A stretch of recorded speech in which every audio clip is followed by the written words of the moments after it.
Mensen, het blijft voorlopig nog volop winter. Ontom het weekend, misschien wel na het weekend ik nog. En dat betekent dat we toch staan gewoon meer en meer rijden kennen. We beginnen natuurlijk op de ijsbaan en daar laat ik het er eerst even bij horen. En via de Juwe er kan wat meer bewolking, het kraken zuiden terug een beetje en het jouwt aan dat de poppenloft alleen nog maar kouder wordt.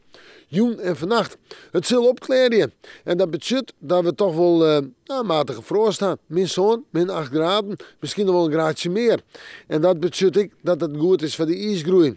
En de wind, matig en vrij krachtig, nog altijd nu het noordoosten waait. Zwak of matig meer de provincie. Matig en vrij krachtig in het kust- en waardgebied. En dan morgen.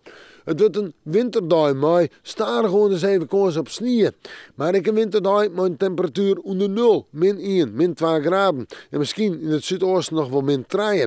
En dat betekent een ijsdag, alweer een ijsdag. En dan is het dik winter. De wind matig en vrij krachtig uit het noordoosten waait. En dan moet de nacht dan valt er wat meer sneeuw. Dat toch een minder lege temperatuur. Maar het blijft natuurlijk wel winter. Want we hebben het door min 4, min 5 graden. En dan zullen we fruitje. Dan komen we toonsie, vreet en sneeuwtje. Een 3 dagen op een richtje met oudai-temperaturen om het vriespunt of er 1 of 2 graden eronder. Op de meeste plekken dus een ijsdag. En in de nachten matige frost, min 5, min 6 graden. Maar ik nog eens kans op wat sneeuw, vooral nog op toonsie.